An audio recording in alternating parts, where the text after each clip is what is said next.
Na kutoka CGTN kimataifa, hii ni Nuru ya Mashariki tuliokuandalia. China yasajili kampuni mpya milioni 1.13 katika sekta za teknolojia na viwanda vya baadaye mwaka wa 2025.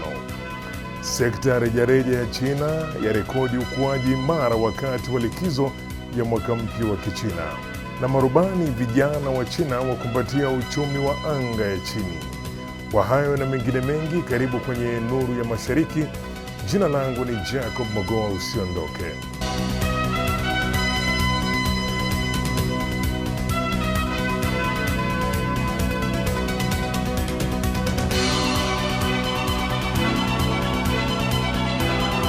Na China imeendelea kuonyesha kasi kubwa ya ukuaji katika sekta 8 zinazoibukia na 9 za baadaye, ambapo takriban kampuni milioni 1.1 zilisajiliwa katika sekta hizo mwaka wa 2025.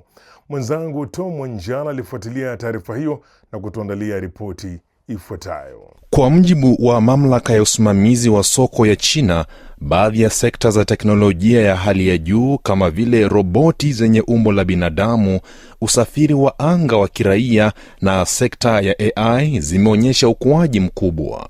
Kwa jumla, China ilisajili takribani taasisi mpya za soko milioni 25.8 mwaka jana, zikiwemo kampuni milioni 9.5 na biashara binafsi milioni 16.2.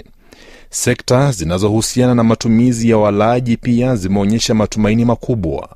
Idadi ya taasisi zinazojihusisha na utengenezaji wa vifaa vya kisasa vya matumizi ya walaji ilifika takriban 78,000 mwaka uliopita, huku takriban 5,000 zikiwa mpya.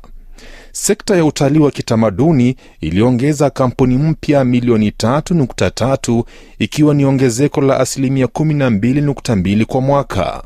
Wakati huo huo, sekta zinazohusiana na uchumi wa wazee, yani silver economy, ziliongeza takribani kampuni 68,000, sawa na ongezeko la 17.1 mwaka hadi mwaka.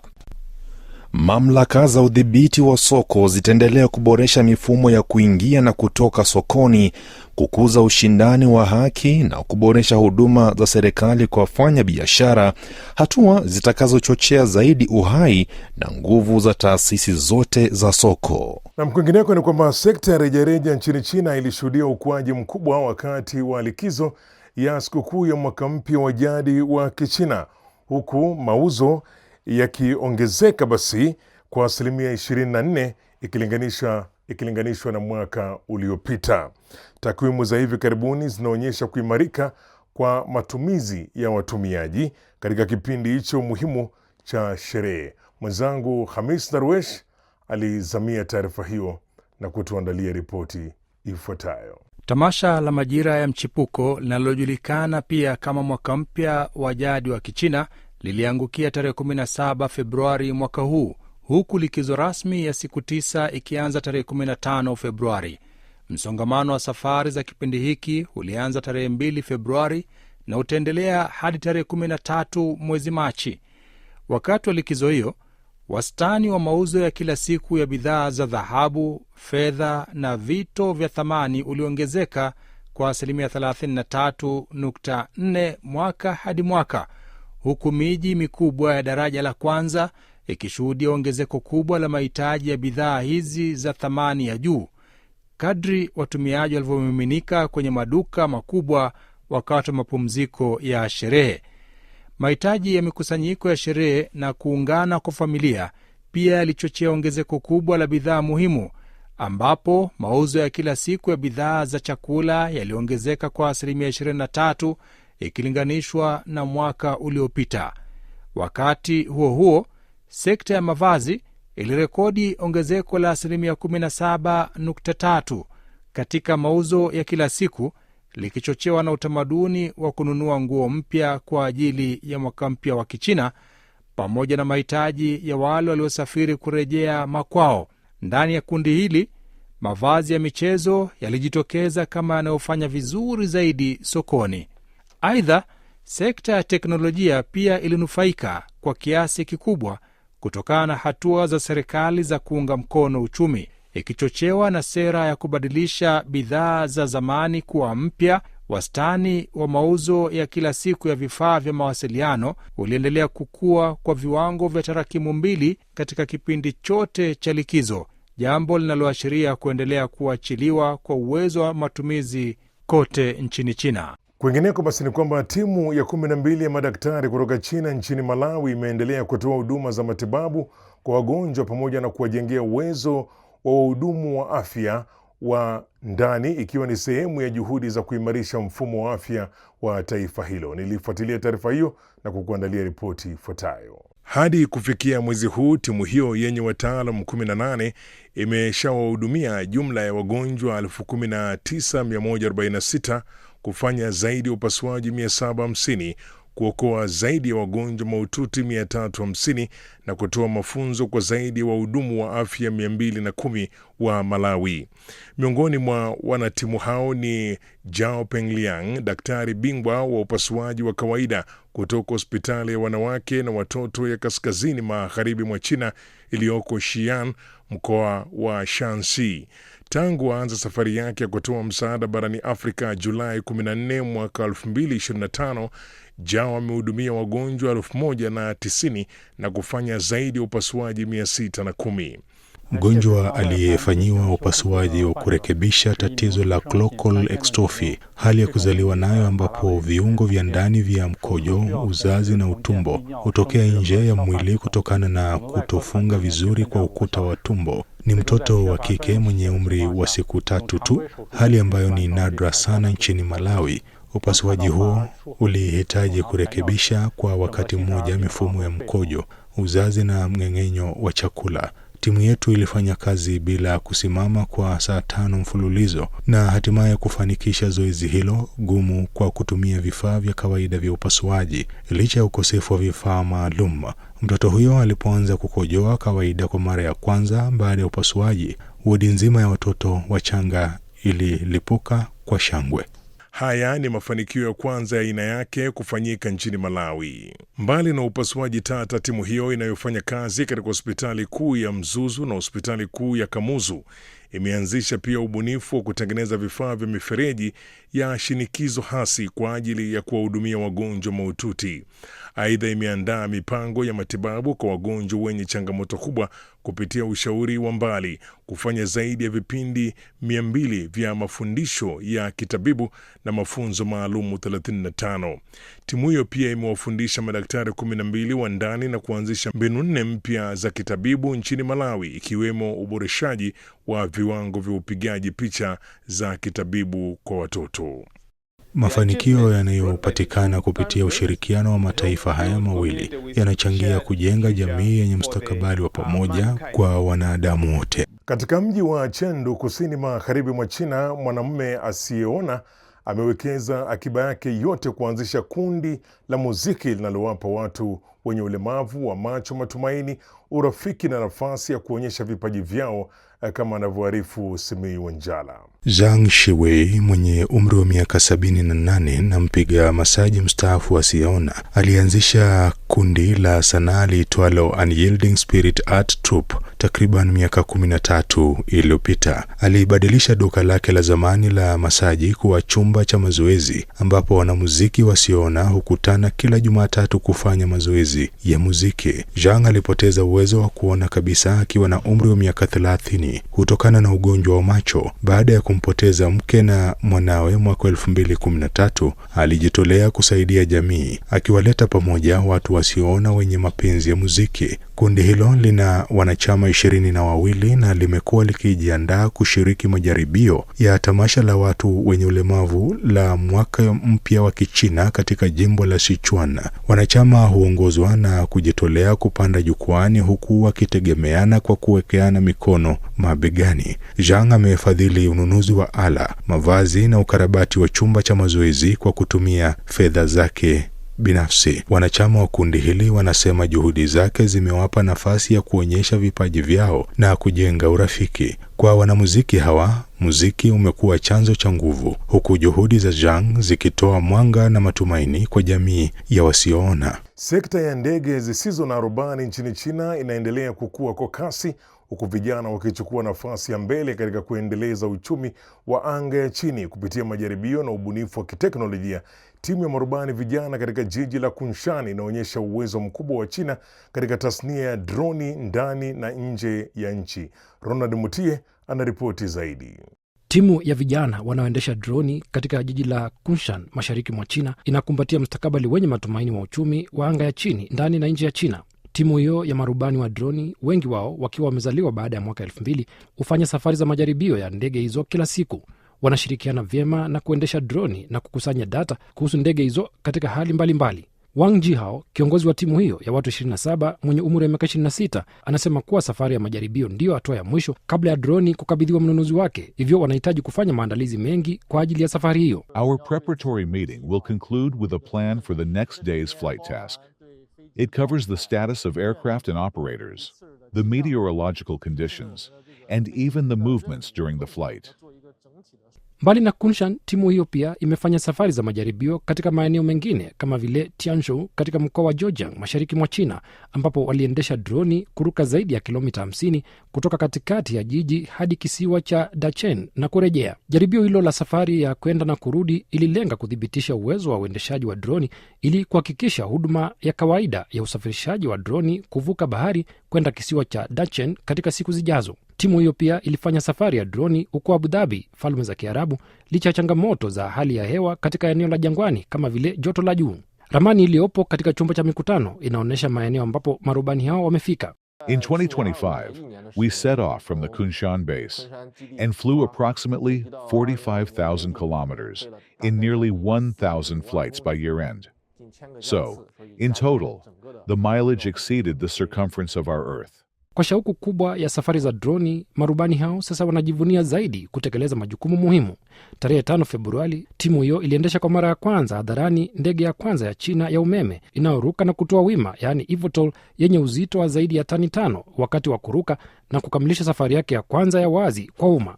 Na Mchina imejenga mfumo wa kina wa huduma kwa wazee na kupanua uungaji mkono kwa wazee nchini humo katika mpango wa 14 wa miaka 5 kama sehemu ya juhudi za kuhakikisha huduma jumuishi, ushiriki wa kijamii na maisha rafiki kwa wazee. Mpango huu umeimarisha upatikanaji wa huduma muhimu na kuboresha ustawi wa wazee kote nchini humo.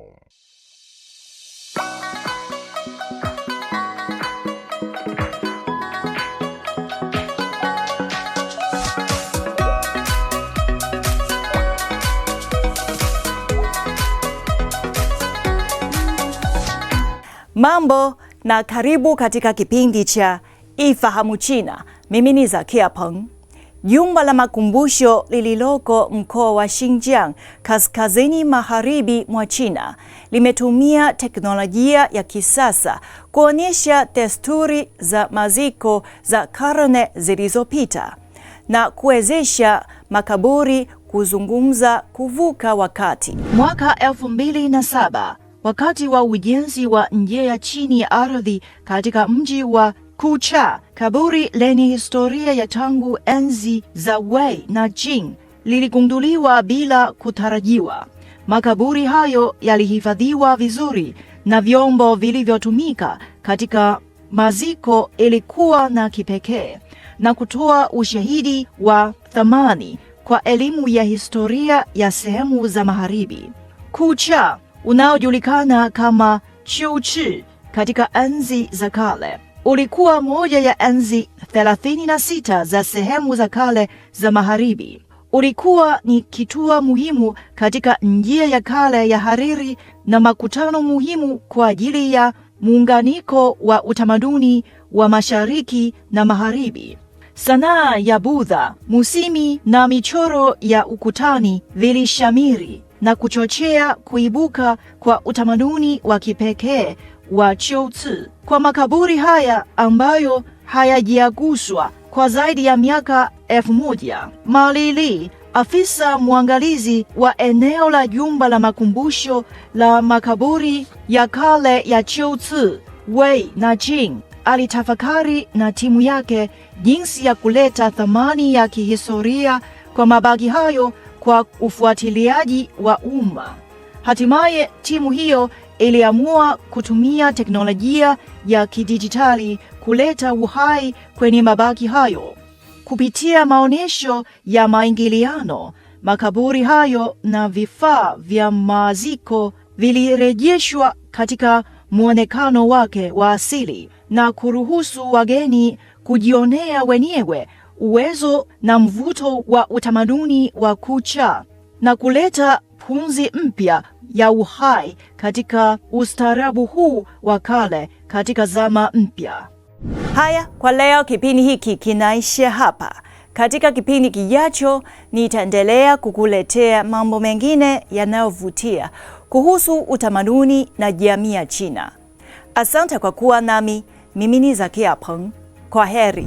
Na basi, kabla ya kukamilisha Nuru ya Mashariki, ni wakati wa kujifunza lugha ya Kichina. Katika sehemu hii tunawaletea masomo ya lugha ya Kichina hatua kwa hatua na kwa njia ambayo ni rahisi na ya kuvutia. Pamoja basi, karibu tujifunze lugha ya Kichina.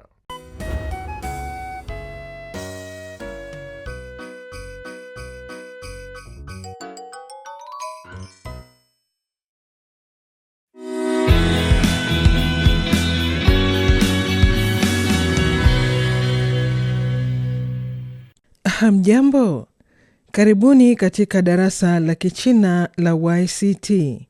Somo la YCT ni mfumo wa mafunzo ya lugha ya Kichina unaoongoza watoto kujifunza Kichina kwa ufanisi na kuinua kiwango chao cha uelewa wa lugha ya Kichina kwa pande zote. Kwanza, tuanze kwa kuchangamsha akili zetu. 第6课，包子多少钱一个？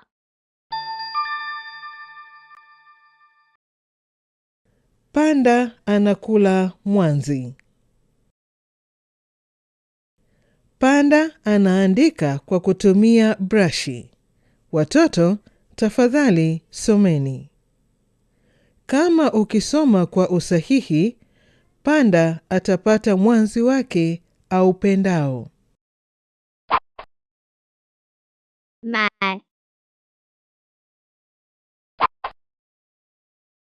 快，钱，贵，茶，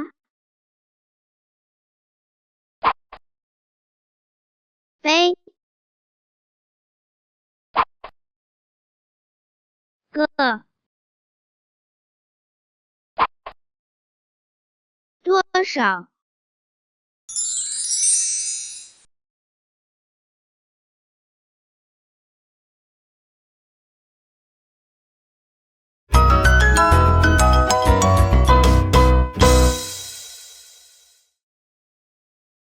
你买什么？包子多少钱一个？2块钱一个，5块钱3个。我要3个，谢谢。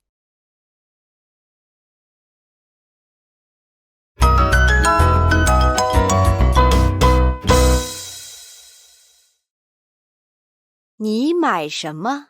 包子多少钱一个？2块钱一个，5块钱3个。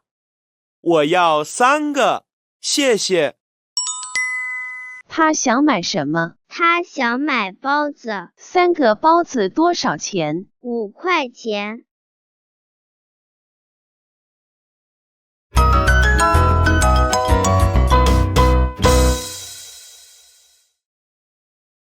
你买什么？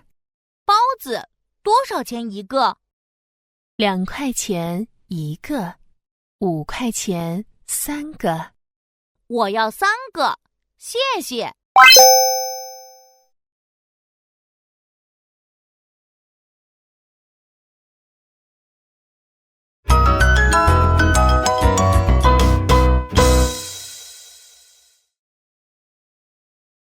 有绿茶吗？有。多少钱一杯？50块。50块，太贵了。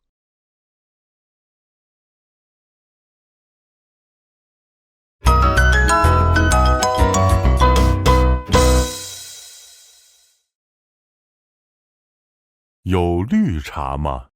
有。多少钱一杯？50块。50块，太贵了。他要喝什么茶？他要喝绿茶。茶50块一杯，贵不贵？太贵了。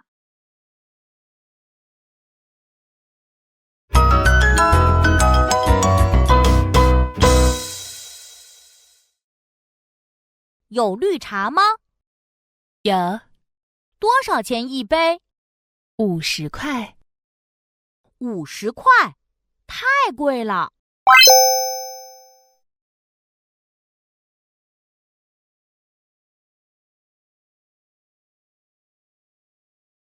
买花。